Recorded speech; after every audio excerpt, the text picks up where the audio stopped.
지난 1월 31일 카이즈 한국항공우주산업은 수리온 기반의 의무 후송 전용 헬기 2대를 육군에 납품했다고 밝혔다. 의무 후송 전용 헬기는 평시 혹은 전시에 국군 장병들의 소중한 생명을 지키는 임무를 수행한다.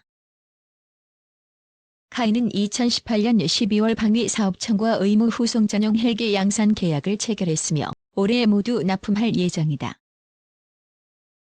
영어로 메디백으로 불리는 의무 후송 헬기의 역사는 제2차 세계대전 때부터 시작된다.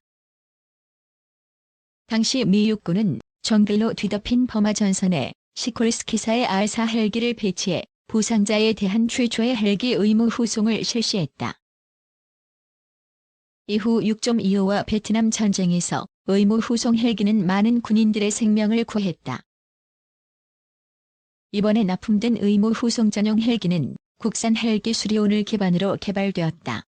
수리온은 적국산 기동 헬기로 완전 무장한 한 개 분대 병력을 태우고 시속 260km로 450km를 비행할 수 있다.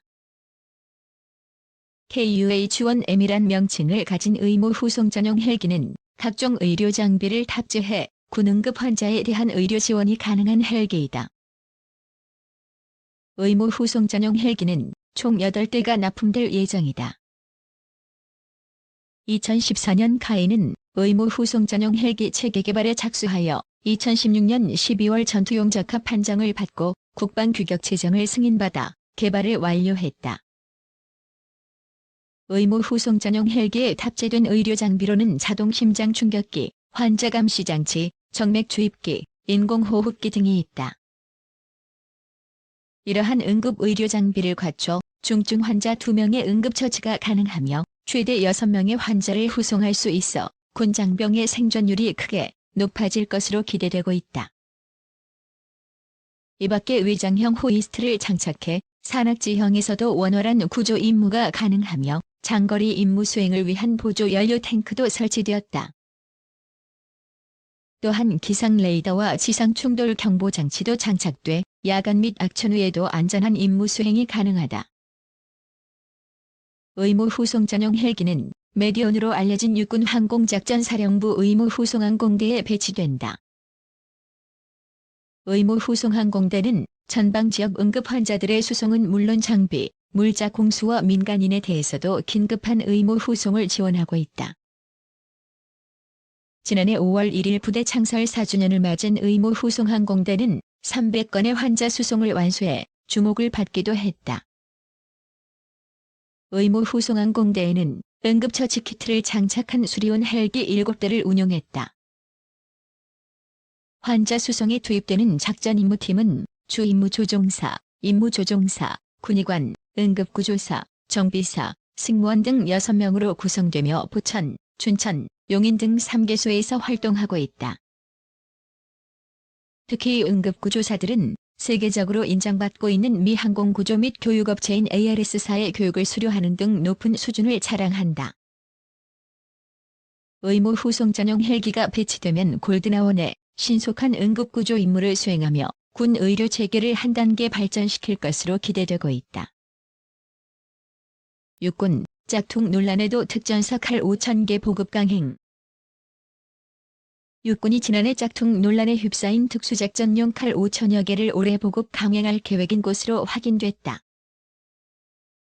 육군 당국은 지난해 말 이 칼의 짝퉁 논란이 일자 성능과 형상에 대해 재검수하겠다는 입장을 밝혔으나 결국 보급을 강행키로 한 것이다. 3일 육군과 방위산업계에 따르면 육군은 지난해 특수작전용 칼 5,000여 개를 보급했고 올해도 같은 양을 보급할 계획이다.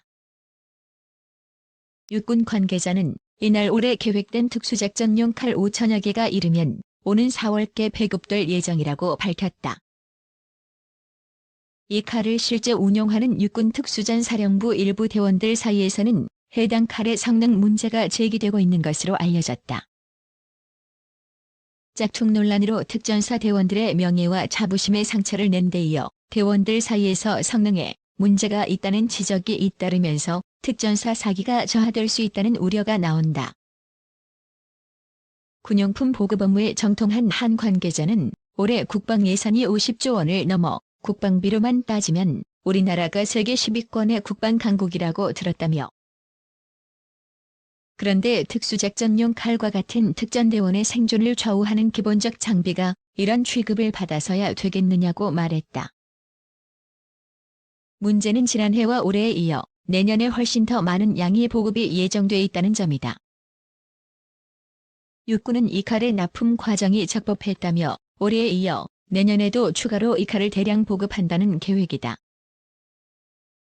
육군 관계자는 현재 군용품 조달 관련 규정 및 제도가 최저가 입찰 방식으로 돼 있어 이런 제도가 바뀌지 않는 한 해당 칼의 납품은 문제가 없는 것으로 안다며, 이런 논란을 되풀이하지 않으려면 관련 법과 규정이 먼저 바뀌어야 한다며 제도 탓을 했다. 짝퉁 논란을 인정하지만 현행법상 어쩔 수 없다는 것이다. 그러나 현행 제도 하에서도 군 당국의 의지만 있다면 이런 사태를 피할 수 있다는 지적도 나온다. 익명을 요구한 한 군사 전문가는 제도상으로 군 당국이 필요하다면 최저 입찰제 외의 방식을 취할 방법이 아예 없는 게 아니다라면서 군이 최저 입찰제의 한계를 강조하는 건 어쩔 수 없었다며 책임을 회피하기 위한 것으로 보인다고 말했다. 앞서 2018년 7월 미국 SO지사의 실스트라이크 나이프 약 2,200개가 육군 특전사에 보급됐고 지난해 10월 5천여 개가 추가로 보급됐다. 그러나 미국 SO지사가 지난해 보급된 5천여 개에 대해 자사 공급 제품이 아니라는 입장을 통보해와 논란이 촉발됐다. 실스트라이크는 SO지사가 인증한 대만 기업에서 제조하나 지난해 들여온 5천여 개는 중국산 모방품이라는 의혹이 현재 제기되고 있다. 군용 제품의 품질 검수 및 인증을 담당하는 방위사업청 산하국방기술품질원은 해당 칼이 특정 군부대에서만 사용하는 것으로 국방기술품질원의 관할이 아니라는 입장이다. 한편 특수작전용 칼 도입 과정 전반을 관장한 육군 군수사령부에 이 칼의 불만 신고 접수 건수를 문의한 결과 0건이라는 답변이 돌아왔다.